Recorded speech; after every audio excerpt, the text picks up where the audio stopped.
What's up, gnarly dudes? Well, we agreed to culture, not necessarily the language that was very uninspired and horrific. What's up, 80's people? What's up, 80's people? Welcome to Lawfully Chaotic, Season 2, Episode 33. And I think Urkel was the 90s, right? Yeah, Urkel was the 90s, yeah. Urkel was the 90s for sure. Yeah. Oh, shit. It's so funny that we decided to talk about 80s culture this week. Two things happened to me that was kind of weird. One, you're not even going to let me finish the hello. No. Hold on. This is funnier. Hello, welcome to episode 33. Go. So, have you ever gotten what you call the I can't sleeps? Like you're just lying there in bed and you're like, everybody else is asleep around you and you just fucking hate everybody because they're sleeping and you're not, right? So I'm tossing and turning. I got the I can't sleeps. So of course I gotta go to doom scroll YouTube. I gotta go, okay, let's see what's going on in the YouTube verse that will help me fall asleep, which is ironic because all it does is piss you off and keep you awake. But eventually you're so beat down, you fall asleep, and there you have it. You fall asleep, right? So I do the same thing quite often, and I hate myself for it. I have to take a shower afterwards. So I start doom scrolling malls that are closing. And there's a whole series of people out there that travel the country and do these like little 10, 15-minute bits about all these famous malls that are closing. And it was so ironic because I'm like, oh, I know that mall. I remember that mall. And I'm like, uh-oh, I'm suckling at the nostalgia nipple, and I'm not sure I should be doing that, So I was like, well, let me ask you a question. It's an 80s culture conversation. Yeah, totally. You know what I mean? Let's start out at the mall. You want to go to the mall, bro? No, that's where the fucking arcade was. Let me ask you a question, though. I remember. Well, first, let me ask you a question. Uh-oh, here it comes. Other than your own local mall, is it a specific mall? Like, I can't name another mall, maybe, except for like, there's iconic malls, man. Well, there's the Mall of America in Minneapolis. What's the one? The Grove. I remember the most famous mall ever. Which is that? Puente Hills Mall. I've never heard of it. You know why it's the most famous mall ever? Why? It's where they filmed Back to the Future. Oh, Twin Pines. Yeah. See, I didn't know it's that. An actual mall. Okay. It's currently in the process of dying. It's probably already a corpse. Well, they're all dying. I'd seen the video of the corpse mall, But I guess my question, I can't name any other mall than my local Fox Valley Mall in Aurora, Illinois, where we hung out. Yeah, but what are there, like 3 people in Illinois? I mean, that kind of makes sense. Dude. There's at least 8 malls within 12 miles of where I used to live. It's more of, it didn't matter what the mall is. They're all pretty much the damn same. It was the experience. So I remember Walden Books. The quality of the Orange Julius. It was the Tinderbox of the hot dog on a stick crew. You remember? So I remember the Walden Books. We used to go there for D&D books. Yep. I remember Tinderbox, which was a smoke shop, but they had all Walden kinds Books of is where I used to get all my D&D books sometimes because they go on sale for virtually nothing. Same. Tinderbox, which was a smoke shop, had all kinds of cool pewter chess sets and then it became a hookup dating app. That's right. Dropbox is just Tinder. That's right. What else? Babbage's was a computer store we had out here. Oh, Babbage's. Gary, God. Thank you for joining us. Dixie Square Mall, the one they trashed for the Blues Bros. I don't remember that mall, but it makes sense that it was in the Brews Brothers. The Brew Brothers. Gary, where else did we hang out? Babbage's, Walden Books, Tinderbox. Forgot where else we used to go, but yeah, that's so funny that you brought that up. That is what could be more 80s than the mall? And what really shocked me, the other part that shocked me, is this particular episode of this guy's show I was watching. I can't even remember the name of his show. Mm-hmm. It was called the East Vale Fox Mall or something in Philadelphia, I think. Okay. And I hope I'm not getting that wrong.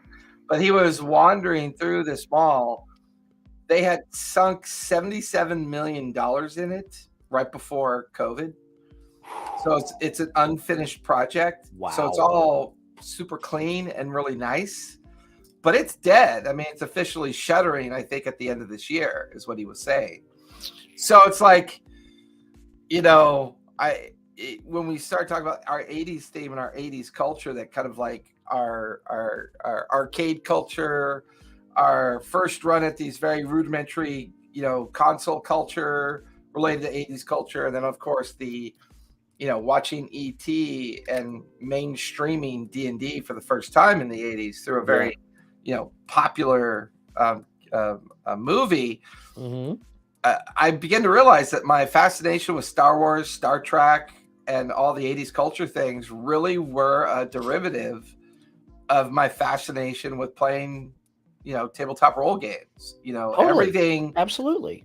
Everything that I did was of that influenced make believe and that fantasy. Absolutely. The 80s wasn't, well, malls were. No, I'm saying the make believe and fantasy fantasy of tabletop role playing games. We played Gangbusters, and and we'd have Boot Hill.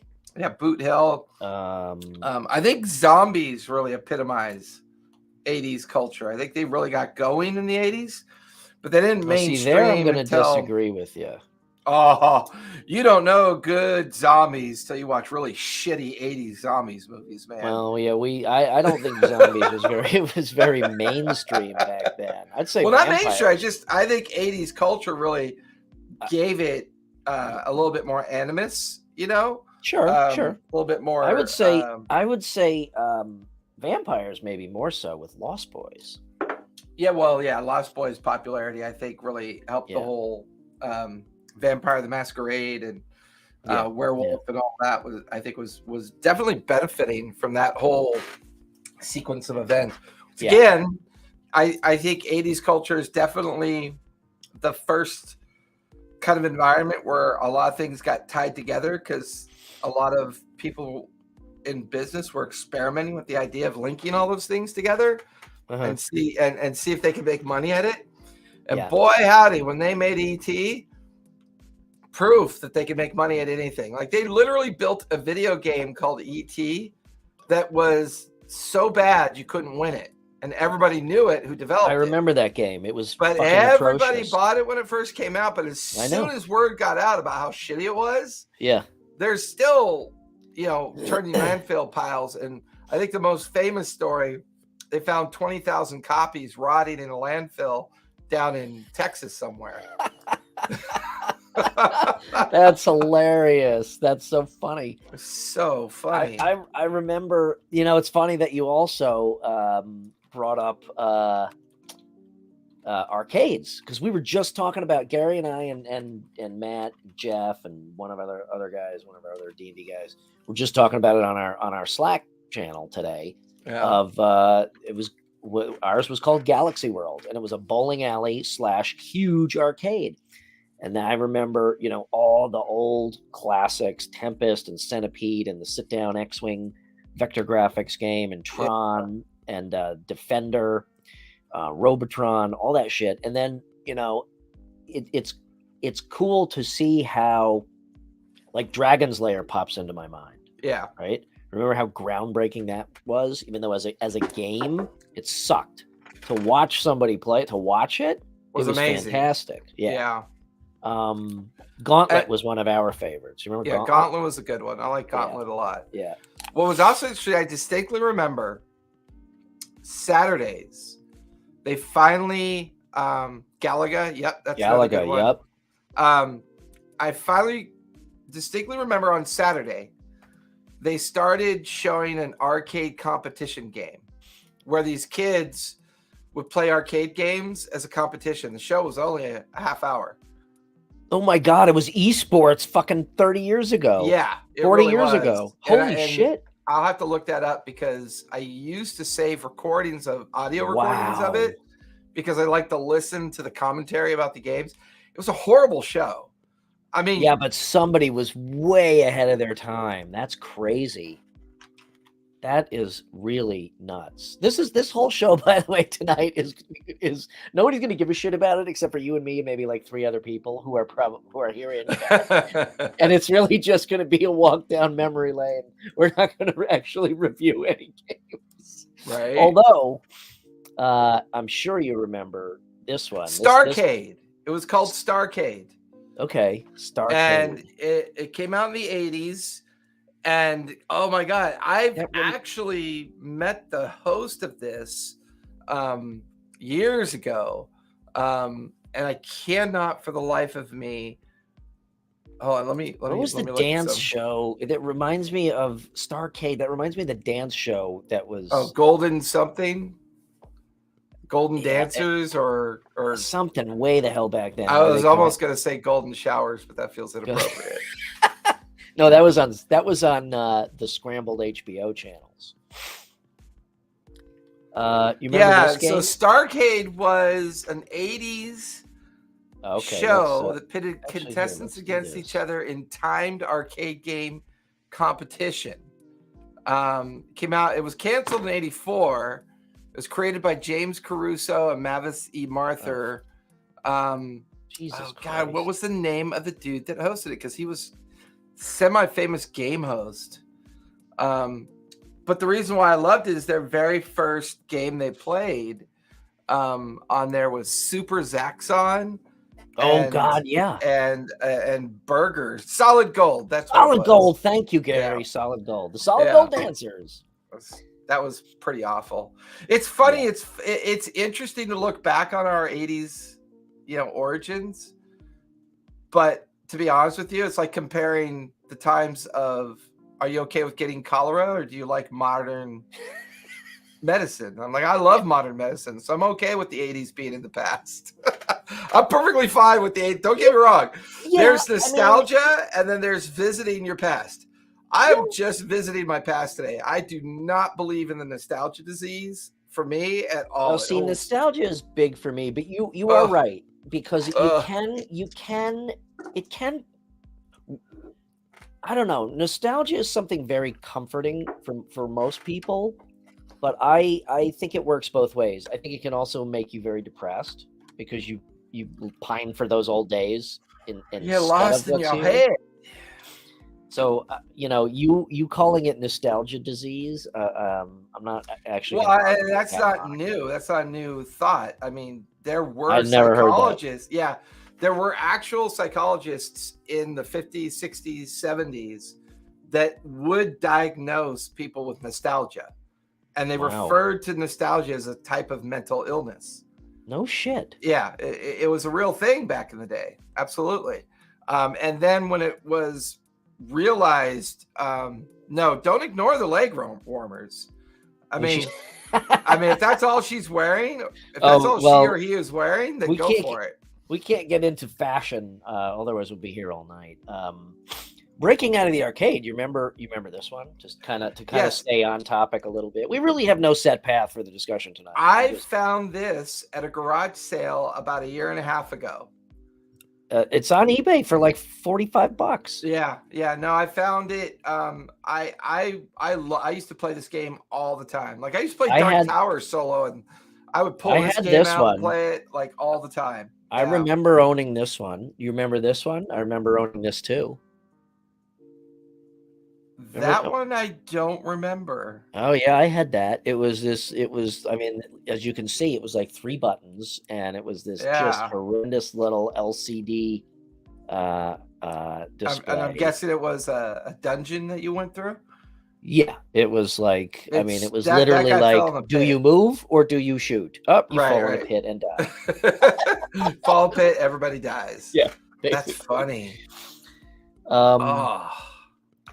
Yeah, and it's really interesting because, like, I can remember being, 10, 11, 12 years old and getting the groups together for D&D, and as much as I enjoyed the D&D game itself, it was interesting all the little cultural things around this that we did in the process of getting ready to play that D&D game. The food culture, the you know, the kind of entertainment culture that was influencing us, and all the things around us that we sometimes we didn't even really care all that much about, but because it was part of our world, it somehow would sometimes bleed into our D&D games. You know, like I was convinced that all heroes were Captain Kirk, right? That was just, you know, that was like the model citizen that I thought you were supposed to build in your worlds, right? That early,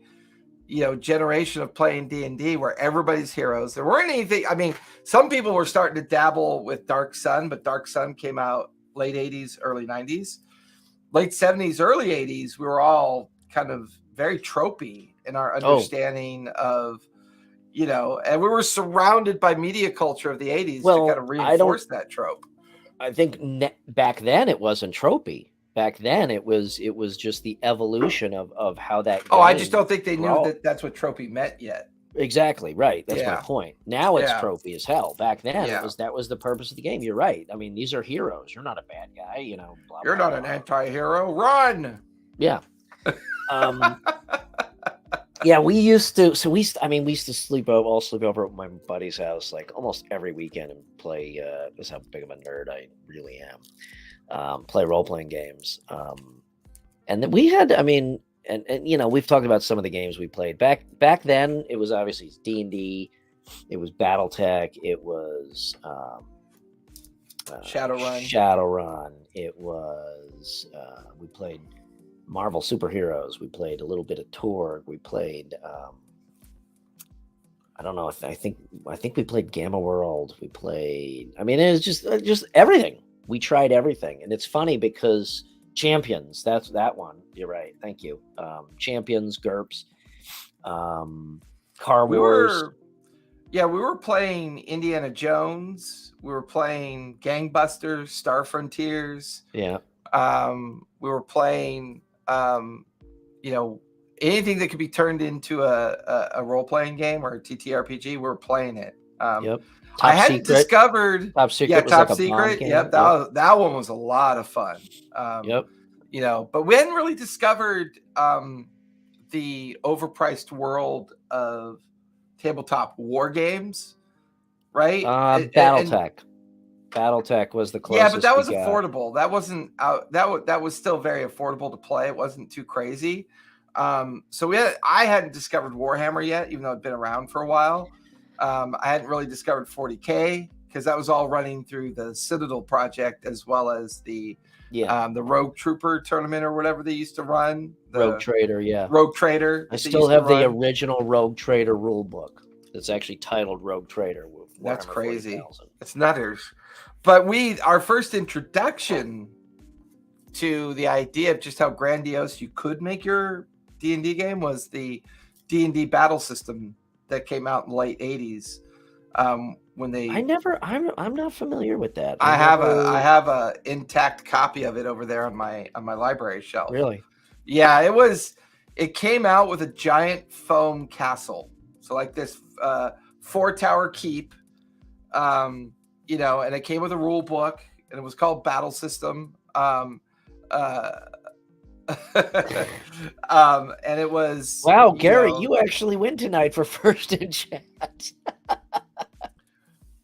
But yeah, the D&D battle system, that was my first introduction to the idea of these grandiose battles, and I think it was because I was reading a lot of Dragonlance at the time. Oh yeah. And Dragonlance always did a really good job of these like major battles and this idea of this great war waging across this backdrop of, you know, the adventurers, you know, helping Rasslin find.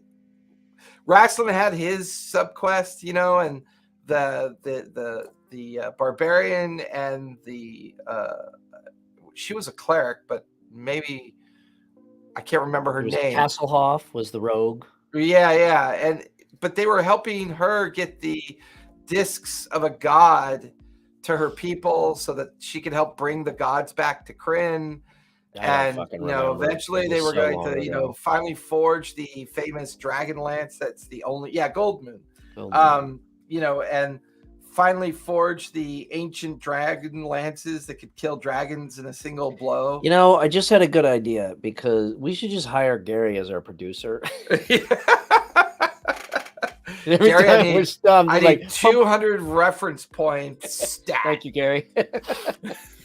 I barely remember. I mean, I remember the feeling of reading the Dragonlance books and the overall kind of story, but I don't remember any of the details. It was so long ago. I need to reread them. Actually. The Forgotten Realms books were very influential on me. I spent a lot of time reading the Spellfire series and a lot of those Forgotten Realms series books that really did inspire a lot of the game content that I was trying to write and do. Yeah. But you know, did you go ahead? No. I want you to finish. I built a famous ranger out of MacGyver. So it felt like a good transition for an NPC character. So I took a ranger that just had this knack for building anything he wanted to make things work. And I built it along the idea of MacGyver because MacGyver was a lot of fun. It was a stupid show because none of the science was accurate, but it was fun idea. You know, it was a fun idea to think that maybe, just maybe, you know, that you could be that clever. That's a cool idea. You know, it's funny because I think all through the 80s, and I'm not joking, I played a ranger. I was just fixated on the Aragorn stereotype of the mysterious guy in the corner, or Tanis, half elf, Tanis half elf, from the Dragonlance. You know, there was. You're right. Aragorn was the other one. Pretty much for me, it was Aragorn. I mean, Gary remembers. I never wanted to play a spellcaster because they were too squishy and I hated them. And I never wanted to be the upfront melee guy. I was always the sneaky guy with the bow. For a decade, I played a ranger. So that was the other thing that happened while I was on the YouTubes last night. I saw a trailer for a movie that, what's his name is going to be in. He was in, who's the actor in Barbie? What's his name? Oh, Ryan Gosling. Ryan Gosling. He's doing the Fall Guy. I just saw that. They could talk about a blast from the past. And we used to... yeah, that was true. I'm that not never going in stuck there. into anywhere. Yeah, it's so true. Yeah, I mean, we didn't have cantrips back then. That was always kind of weird. Maybe that was also kind of wise because it's like, oh, great, I cast 5 spells, then I'm useless. That was probably my mindset back then. Yeah. But now the Fall Guy TV show. Now, what I just as a slight aside, no matter what class I play, it's got to have some magic in it. Or I'm not playing. Well, and I think they did that on purpose because. Yeah, but I saw that Fall Guy reboot. The brown, I think it was a GMC Sierra pickup truck, if I remember correctly, from back then. Yeah, I fucking love that show. And Lee Majors.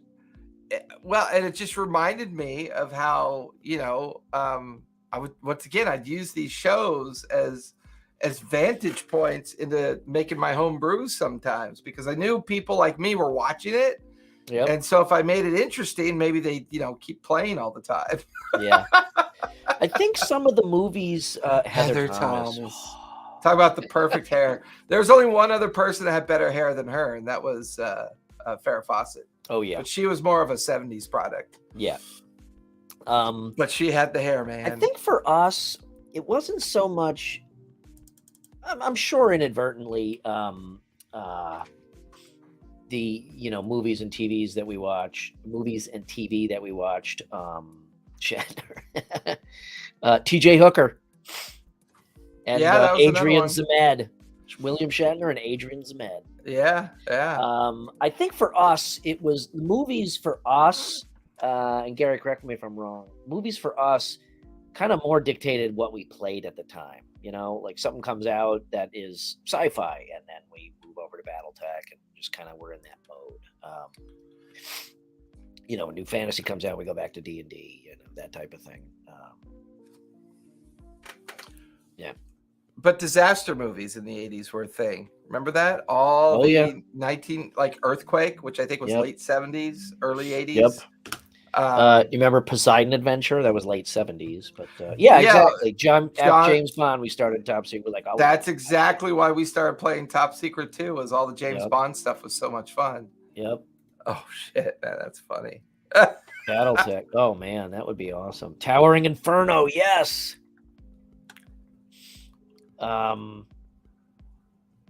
Yeah, BattleTech. I'm still waiting for the fucking 40K live action movie. I have the animated one. I still have this love-hate relationship with 40K. You do. I saw your post on Instagram. I was like, oh, that's funny. all my destroyed fucking paints right here, hundreds of dollars of paint that's fucking useless, and every Vallejo rant cam on. Every one of my I haven't painted in months. Every one of these fucking tubes is still good. 90% of these pieces of shit fucking things are garbage. Because they're all dried out? Yeah, I'm really upset because I finally, last night, got the urge to paint minis again. And I'm going through my paints. I'm like, this is a fucking mess. It's ridiculous. So, anyway. But, Robotech. Towering Inferno was a fun one. I really like that one. And, Robotech. Oh, Aeromax. That's right, Gary. Good. Robotech. This wasn't really disaster. Remember the movie The Wraith with Charlie Sheen? Yeah, yeah. And he drove that weird Chrysler prototype car, and he couldn't die. He and the car were a ghost. Well, I mean, Knight Rider fucking movie. So you got Knight Rider that came out. No, it's not that it was a mess. By mess, I mean that all of this crap is fucking garbage. I mean, I could open this and nothing but medium would fall out, and all the pigment is stuck at the bottom. You could probably even see. So are you saying their paint containers don't store well? That's what I'm saying, Jason. These fucking paint pots, it's taken me this long to come to the conclusion. This is the worst fucking invention in the hobby. Oh my God. So anyway, now I got to decide if I want to try to revive them or which. But Knight Rider, I mean, between Blue Thunder, Knight Rider, and the Wraith, we used to make some really interesting Car Wars. Car Wars, yeah. Car Wars. We played tons of Car Wars. And then, of course, the classic, Mad Max came out. Oh yeah. Once I saw Mad Max, we were taking Hot Wheels. So did we. We were taking Hot Wheels and we were just gluing shit onto it. It was so much fun. I bet you, Airwolf and Blue Thunder. I bet you that I still probably have. This is at the heart of the 80s culture, right there. In my companies creating planned obsolete products, including me. Yeah, right. Including me. There you go. I mean, even okay. Fuck the paint thing. I'm over that. Yeah, Car Wars was awesome. Wait, see, I lost my train of thought. What were we saying? What did you say right after that? Airwolf? Oh, about gluing shit to Hot Wheels. Oh yeah, gluing shit onto the Hot Wheels cars. I did that. I mean, I bet that in my junk mini boxes of all my old pewter back from the fucking 80s, there's probably still a couple of Hot Wheels in there with some little armor plates and guns glued to them and shit. Car Wars was fucking awesome. Well, now I want to play all this old stuff again. When we would go garage sailing, right? Yeah. There'd be a giant cardboard box filled with their kids' former Hot Wheels because back then I didn't understand collection values. Like I didn't know what collections were. It didn't make any sense. None of us did. There were people that were collecting stuff from the 40s and the 50s, but I wasn't exposed comic books to and that. Baseball cards. Yeah, like I wasn't really exposed to what it meant to be a collector. But then there'd be another giant cardboard box where this old retired veteran would throw all of his spare plastic model parts. So all of his parts from his planes, his battleships, and all that would just wind up. And, he'd sell them all to me for like $1. Yeah. And then I'd buy like 3 dozen Hot Wheels cars for like $5. And I'd just go home and just take some really, really, really toxic JB Weld glue and just start. I still have putting shit on there. And those would be our cars.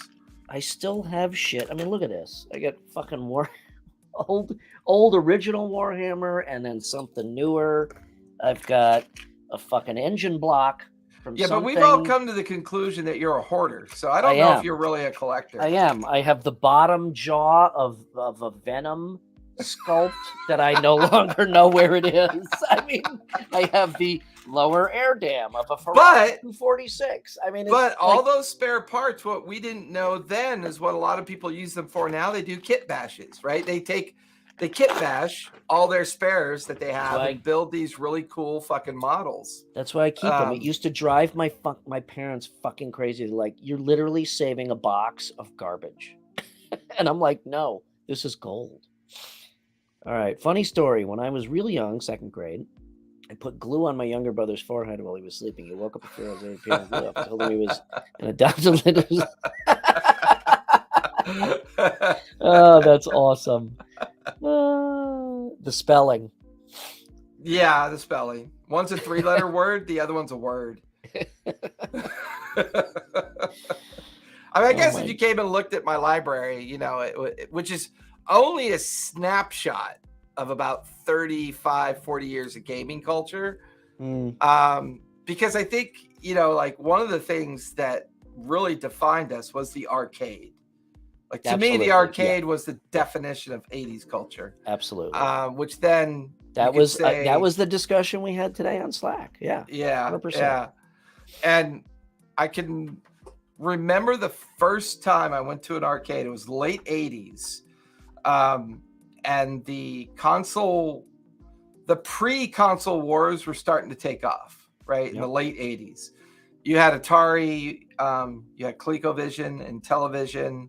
Did you own Pong?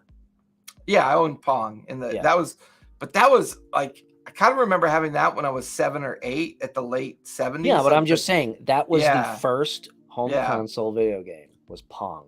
I think that was invented by MIT, wasn't it?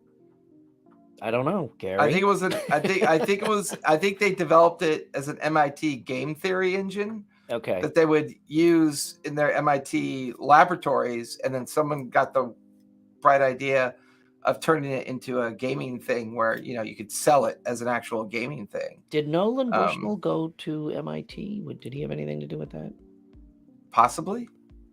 Don't know. The 2600, I consider the 2600 as the first.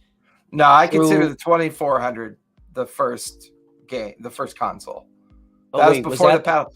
The 2600 came with the paddle and a couple of other you're right. upgrades. No, 2400 was the original one. Yeah.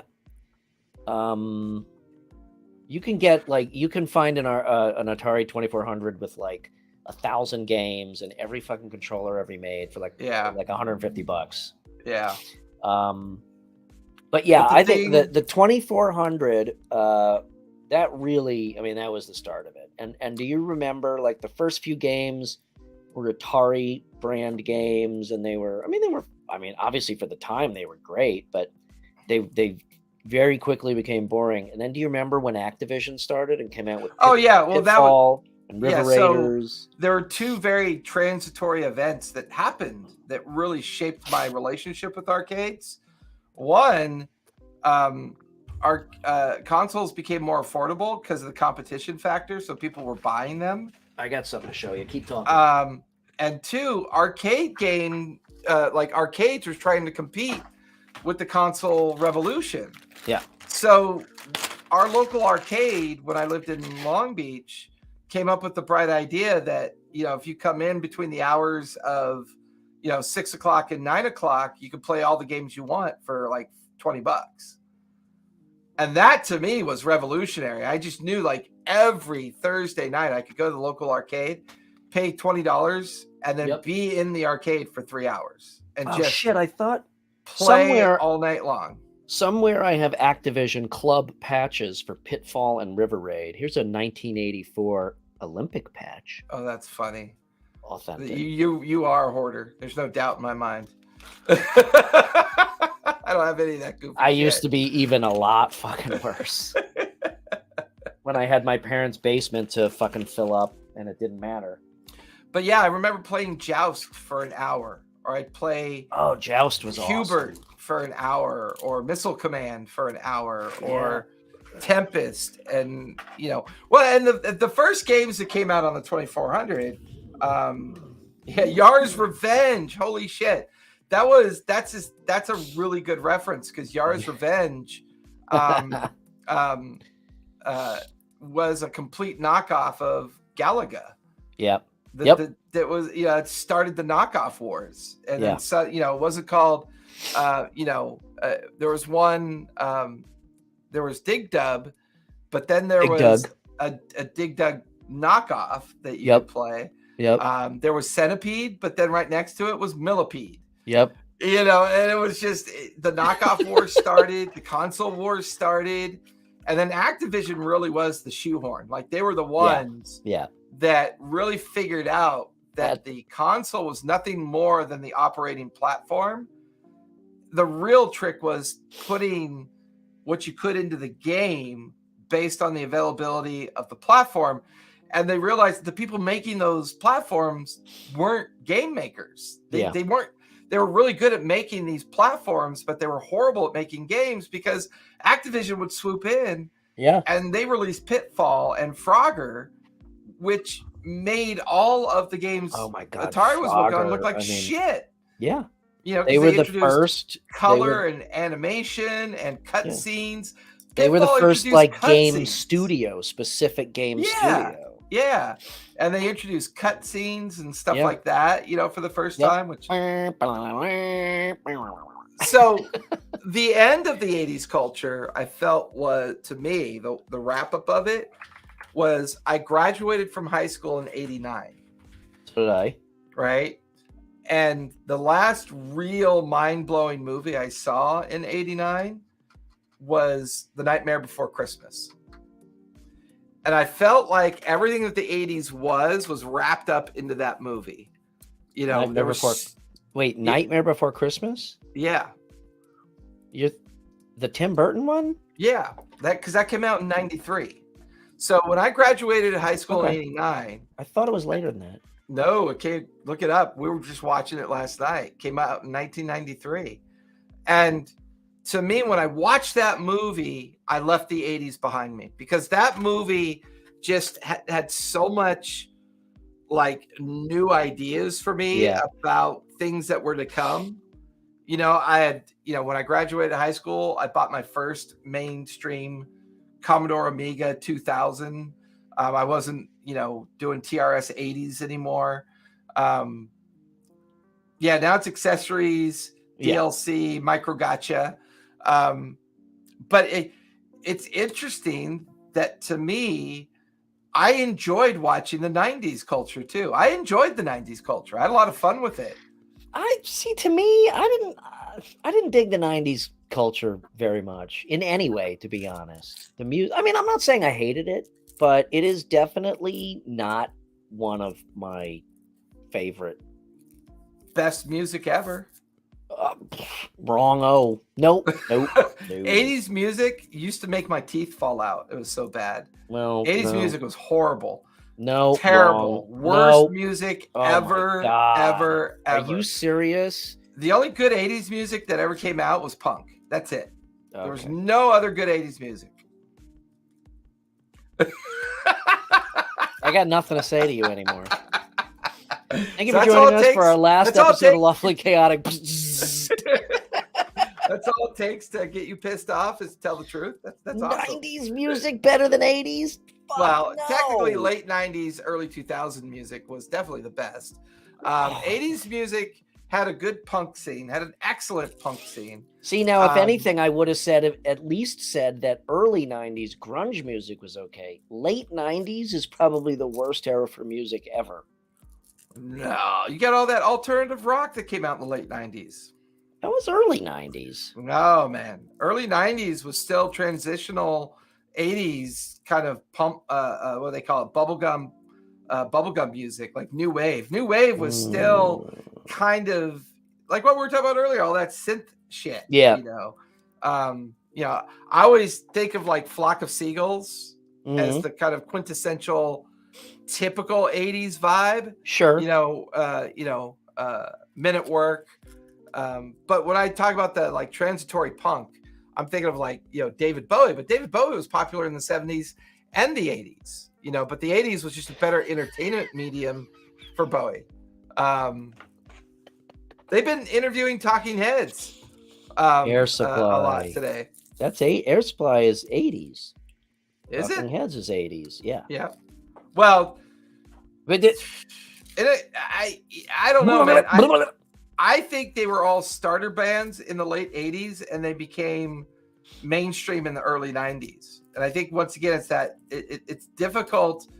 Are you part of the garage band culture? And like 80s was a great garage band culture for sure. Like the 80s had, like, you could go into a neighborhood and there's a punk group playing in their driveway, surrounded by a mosh pit of people just going ape shit and having a good old time. Which is kind of how Offspring got its start. The Offspring got their start as a garage in California. That shit didn't happen in the Midwest. Yeah, well, that's because you guys don't have real weather. You have that awful shit that falls out of the sky and freezes. We don't have real weather or real culture. Well, yeah, you have an amazing cheese culture. Great. Not even us. That's Wisconsin. Can we at least agree that fashion? Yes. Oh my God, we used to do this all the time, or see it happen all the time. Wait. What is it? So you'd have these kids walk in the neighborhood jamming. Yeah, Green Day was the 90s, I believe. It was, yeah. Yeah. we have hot dogs.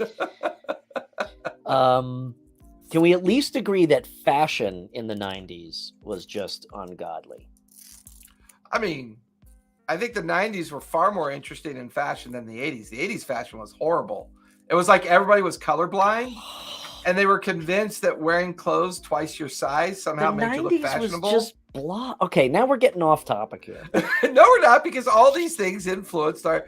So all of the 80s, like all the 80s cultures and the comparable culture topics, they defined who we hung out with. Yeah. Right. Absolutely. And who we hung out with is who we gamed with. Yeah. Nowadays that's not always true. Right. You tend to game with people who just enjoy gaming. But we have hot dogs. Oh, who, Green Day?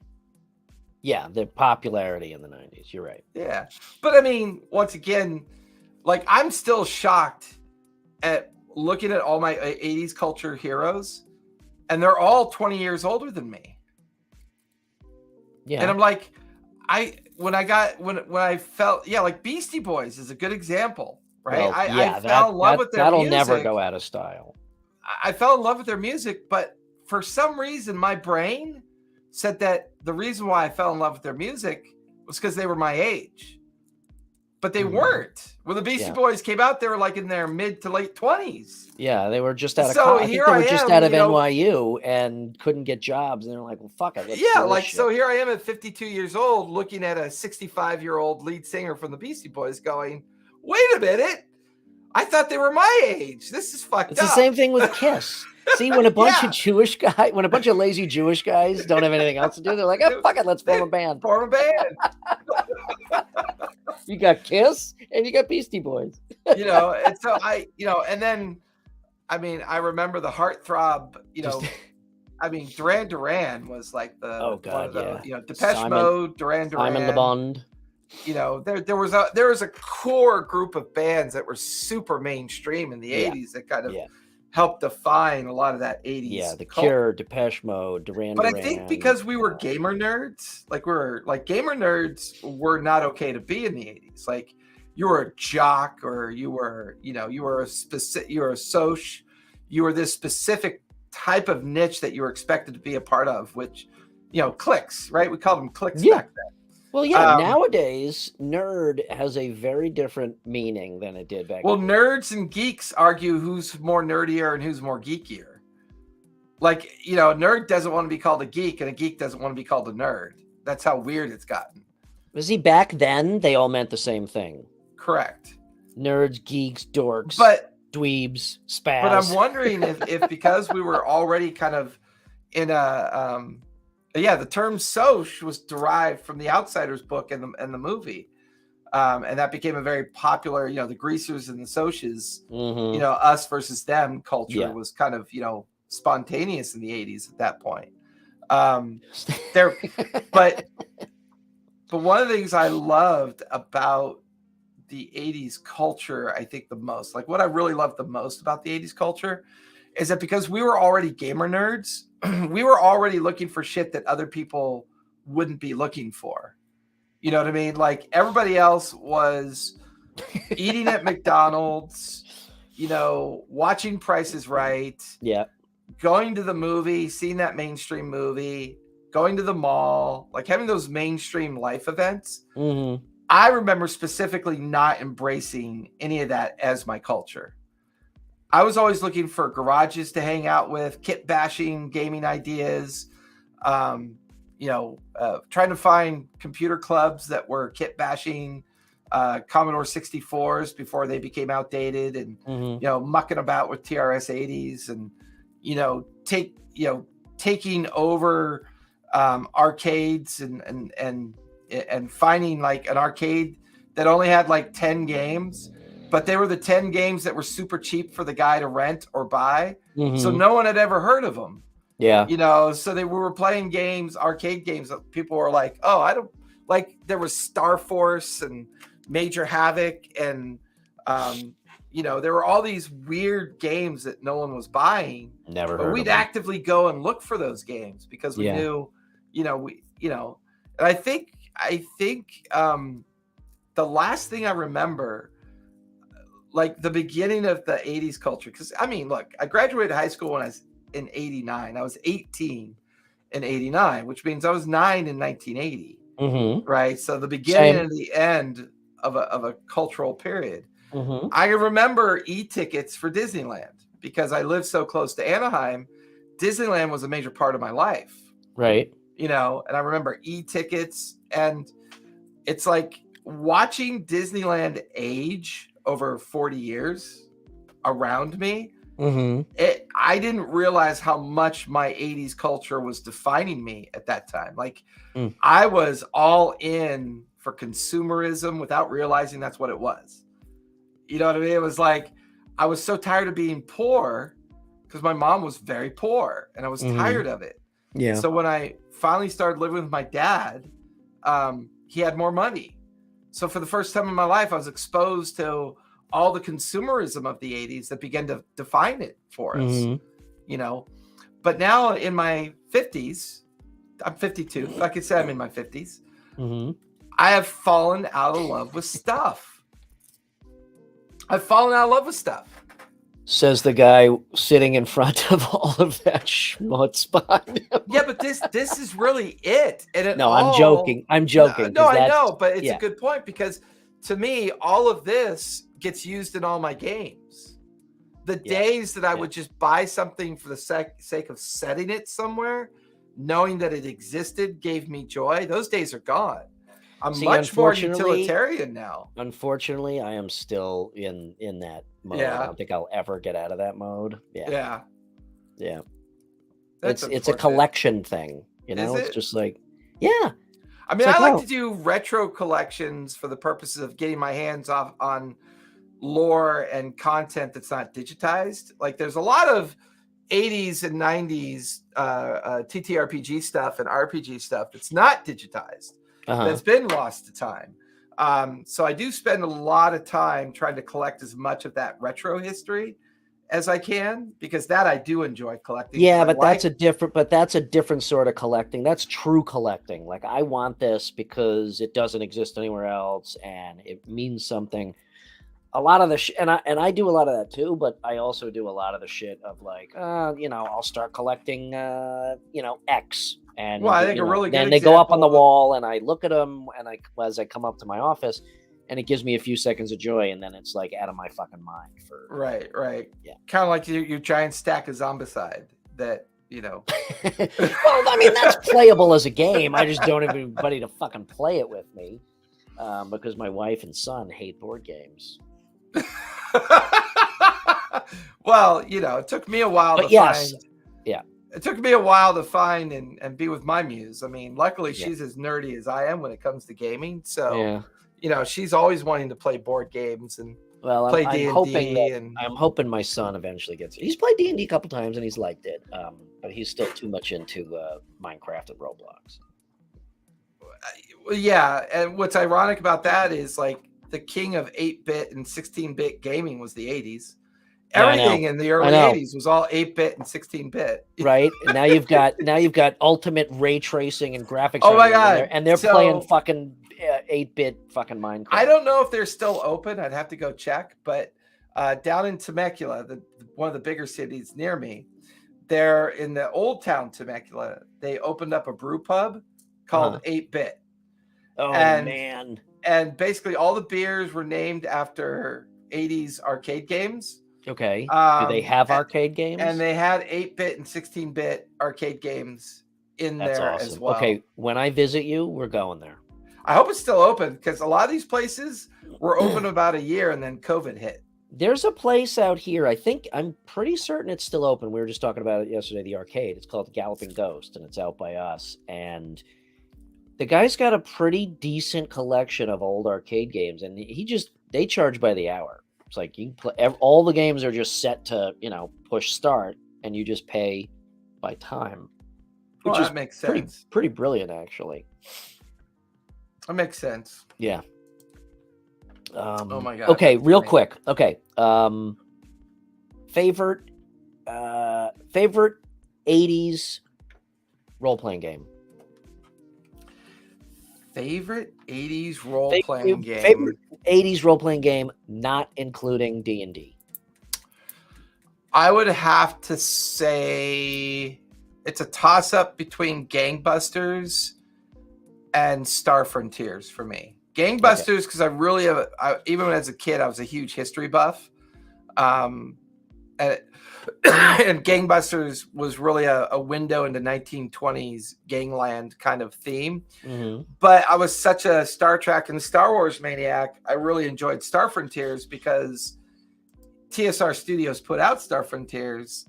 So I was familiar with the writing style, but it was nothing like D&D. They introduced a whole new concept of playing a game. So I'd have to say Star Frontiers was probably my favorite non-D&D 80s game that I played. All right. For me, it's Shadowrun, which we all know. Yeah.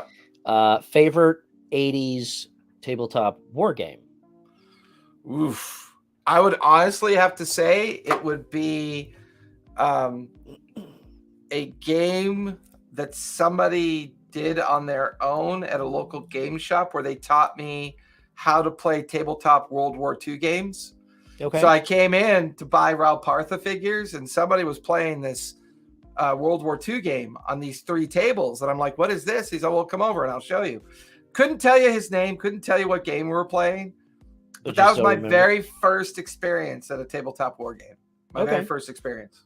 Okay. Mine is Battletech because we spent, our group, we spent so much time playing to this day, I still don't consider Battletech a tabletop war game. I've never been able to think of it that way. To me, it's somewhere in between the two. I don't know why, but I used to play Battletech all the time. It just never felt like a tabletop war game to me. Okay. We may have slightly different definitions of tabletop war game. I consider it a tabletop war game. So for me, it was Battletech. Favorite 1980s board game? Ooh, that's a good one. What's a good 1980s board game? Probably Payday. Payday. Either Payday or Life. Although Clue, it's got to be Clue, because Clue was you had to pay attention to that game. Yeah, and it's not a board game vibe, but it had a little bit of that kind of RPG-esque kind of vibe, which is what attracted me to it. So I'd have to say Clue. I honestly don't know if I can answer that. Clue was a good one. I actually liked Monopoly. Life was good. I don't know that I can think of an 80s board game. Oh, no, I take that back. Stratego. Yeah, that was a fun one. I like Stratego. And that was a fun board game because you never needed more than one other person to play. So 2 people could play that all night long. Risk. Would Risk be an 80s board game? Yeah, Risk. Yeah, Risk. Actually, definitely you know Risk. what? I take it back. Risk. Yeah, I think Risk. Risk. It's a toss-up for me between Risk and Clue. Was that Axis and Allies didn't come out in the 80s, did it? I think it might have. I mean, if it did, then it was definitely Axis and Allies.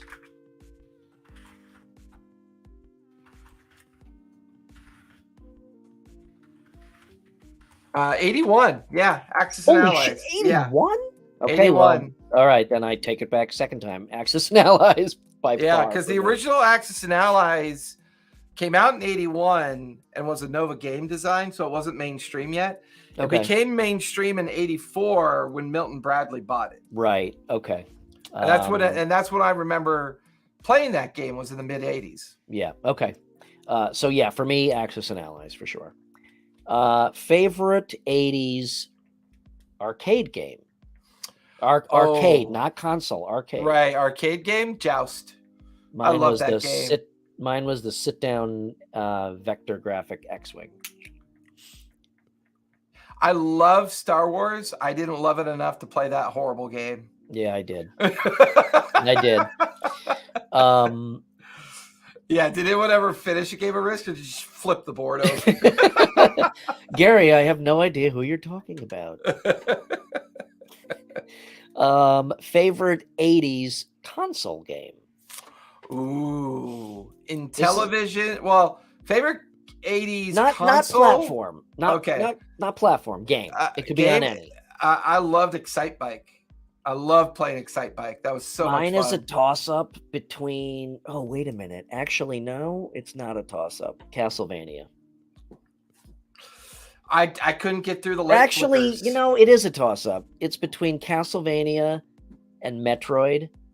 And Metroid's another one. I couldn't stare at the light flickers for that long. Yeah. Like the flickering transitional screens. It was like, oh, this is killing me. It's those. It's a toss-up between those two. I might have to. I enjoyed playing Metroid more. It was a deeper story, but the genre of Castlevania appealed to me more. Although Ghosts and Goblins was a very close second, third. See, did we ever?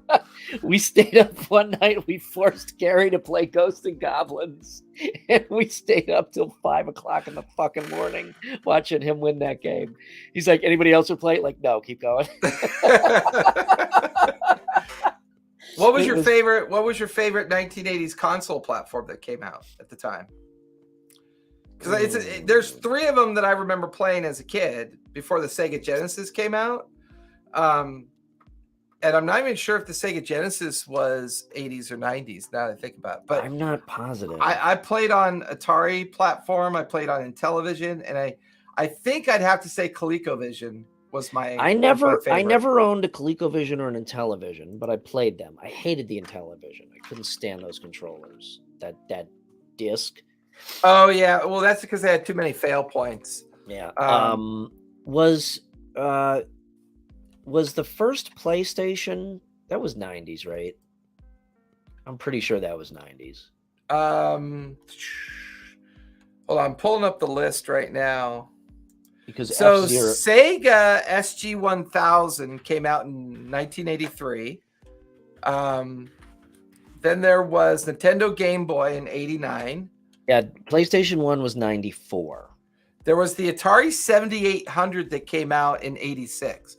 And that was always so fascinating. That was always so fascinating about the Atari platform. As soon as Activision got popular, suddenly the platforms got better and better and better and better because Atari wasn't making games anymore. They were letting other people make games. Right. Oh my God. Do you remember TurboGrafx? Yes. You remember TurboGrafx? I do. There was the Sega Master System in 85. I remember that. Sega Genesis was 88. That was my last console I bought before I switched to PCs and started getting heavy into the computer gaming spectrum.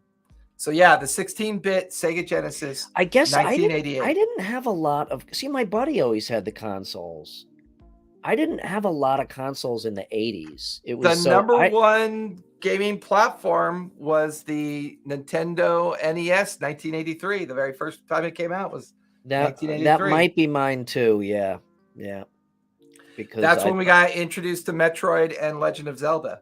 Yep. And that Legend of Zelda broke all of the records. Oh It broke yeah. everything. Oh yeah. Yeah. Broke it So all. yeah. Okay, so we agree on that one. Favorite 80s computer game. Oh, I used to play it for hours and hours. The very first, did it come out in the 80s? There were two. There was The Crown, and it was called The Crown and something, which I really liked. But I'm trying to remember if Sid Meier's very first Civil War game was my first introduction to Civilization. No. It wasn't Civil Civ. War? It was actually a Civil War game. Huh. Sid Meier's. I think mine was probably Car Wars. There was an early version of Car Wars that I liked. Sid Meier's. Where is it? Sid Meier's Gettysburg. Okay. Came out. No, that one came out in '97. So there was another game came out called The Crown and something, and it's killing me. It came out on Amiga. Came out on the Commodore Amiga. So the first Car Wars game came out in '81 for the T199/Zork. Zork. That was the other one. I fell in love with Zork. Yeah, I used to play that for hours. Bard's Tale. There was Bard's Tale. Bard's Tale was good. Yeah, that's right. I remember. Let's see. What was the other one?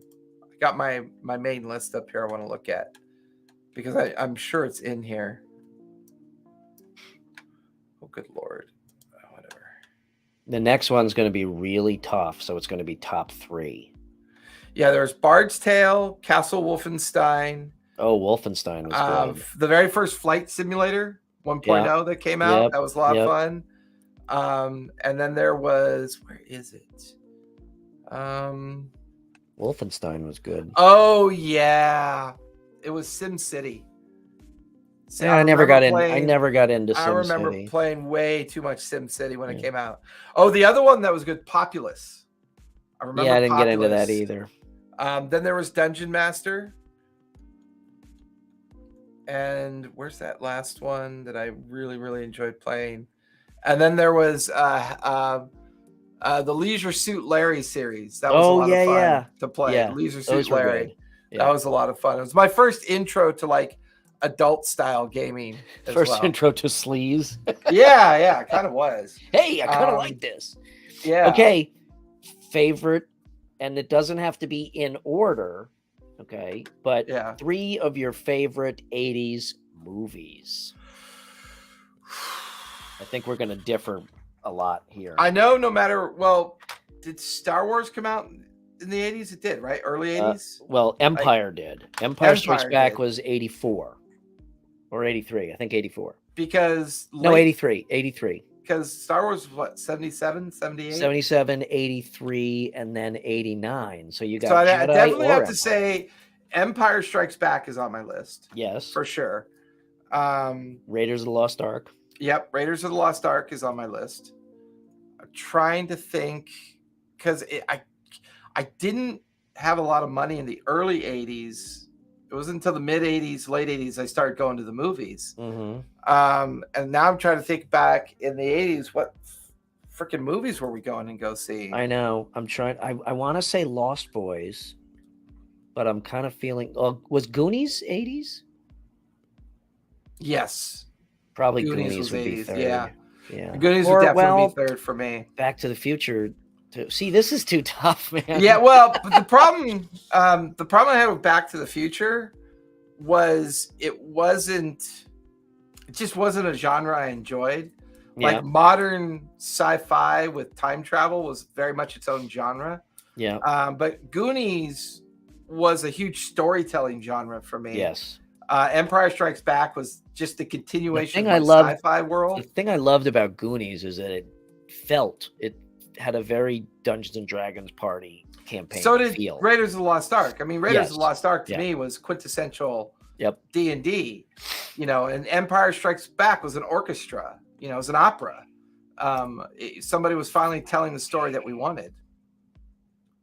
Wait, Flash.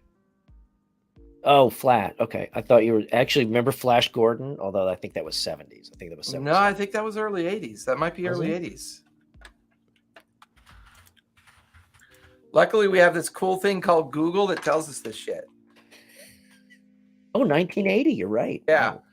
Oh. Yeah, it was a 1980 film. I think that began that entertainment drama of camp Yeah. and forced media entertainment because there were so many cameos in that movie. Yeah. You know, and it just was forced on you. And it was such an awful movie that later on you began to realize just how entertaining it was, even though it was awful. Yeah. You know? The Hawkmen were terrible. Oh my God. I mean, the worst. The movie is horrendous. They were Eric Cochrans. Yeah. They were the worst improvisational Eric Cochrans. You could literally see the wires. I know. When they would do those dives and the Hawkman leader go, Hawkman, dive! And it was like he was taking a shit. And like, it was horrible, but you can't help watch that again. Right? You can't help but stare at it. And Timothy Dalton. Timothy Dalton was in that. Yeah. I think he was probably, in relation to now, I think he was probably the biggest name in that. Well, I mean, not at the time, but the James Bond series really helped him with that as well. Oh God, he was the worst James Bond, wasn't he? Though in history, but I don't know about history. I think he was the absolute worst James Bond. Period. But that's another topic. So yeah, I think I'd have to say, Empire Strikes Back, Raiders of the Lost Ark, and Goonies for me.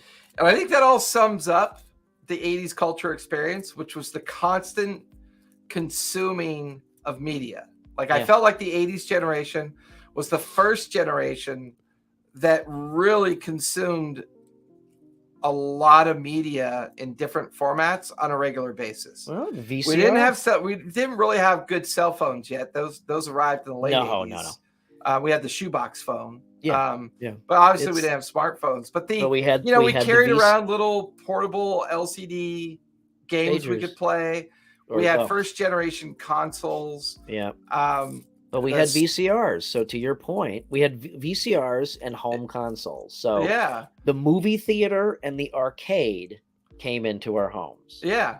So and that we stopped going to the arcade by the end of the 80s and early 90s. And that's why, as kids, all we heard for that whole decade was you're going to rot your brain in front of the TV. Yeah. Whether it's playing a game or watching. I never heard that because my parents were at home. TV was my third parent. Oh, well, okay. So well, I never had to worry about that. Yeah. Like, they would leave and go, don't forget your favorite channel. I'm like, oh, okay. And I'd go, wait, which one my of the 9-year-old ass in front of the TV, and watch my shows. Yeah. Oh, so I got a response from your contact over at Daggerheart. And I filled out the survey to hopefully get in the test gaming queue. Nice. But the fact that it came directly from him was kind of nice because it at least let me know that, I was, in the thought process of all the game testing. Yeah, absolutely.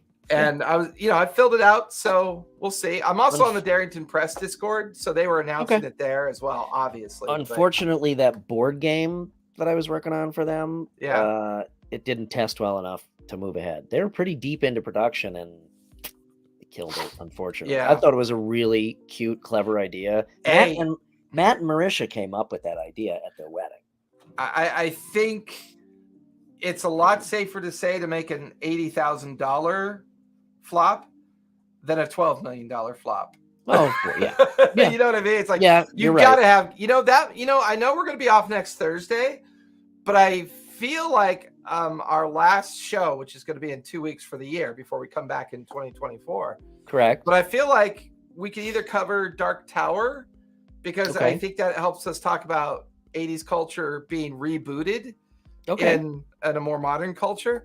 But I think we could also talk a little bit about game testing and because I really think Dark Tower is a really good example of an old 80s game from Milton Bradley that went away, came back in a Kickstarter format, and was very well tested and well received. And all sorts of generations are playing it again in a very different way. And it's considered a very good cooperative board game to play now. Like it's got a lot of good reviews. And I'll tell you an interesting aspect of it is that you use an app on the phone to play. That is your Yep. opponent. So not only does it reboot something from the 80s, but it literally pulls the 80s and now Yeah, together. Yeah. Well, why don't we then talk about Restoration Games, because they've done a lot of really cool shit like that. We'll make so why that don't we our talk topic. about Restoration Okay. Games, Dark Tower, and game testing? That sounds like a good. That will be on the 16th, and that'll be our last show for 2023. If you can imagine 15th that. or 16th? The 16th. 16th. Okay. Yeah, unfortunately, I apologize.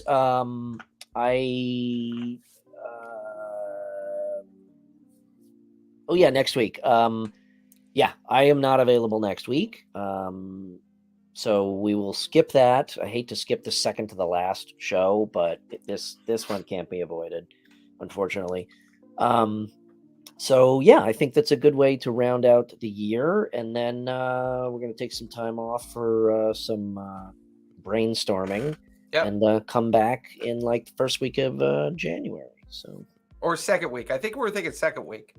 Second, sure. Yeah, I think we're talking about second week. Okay. Because we both have a lot of family vacation stuff going on. So okay, second week of January. So where can we find you, Bri? That'll give us a good amount of time to kind of up the game for season 3. Yep. You can thank you all. Work. By the way, thank you all for watching on VOD. If you are, thank you guys in chat. Or if you're on Spotify, thank you for listening. On Spotify, thank you. You're right. Thank you guys for joining us in chat as always. Very much appreciated having you on there. And you can find me at RPG and Co on the Instagrams. That's the best place to reach me. You can DM me there anytime. I love just chatting about shit. And also check out my website at playrpgandco.com for my artwork in the form mostly of apparel and stickers and swag and digital content. Some of it is mine. Quite a bit of it is Jason's, and it's really awesome. So head over there and check it out. Yeah, that's it. What about you? Where can we find you? You can find me over at the Twitches. It's got all my abouts. Head on over to TTRPG Academy over at the Twitches. Hit the about, and you'll see all my socials there. Come join us in the Discord. And we're having fun. Yeah, loving this. Trying to. TPK. Tell a story. Play a game. And be kind, please. Good night, everybody. Good night, all. Thanks for joining.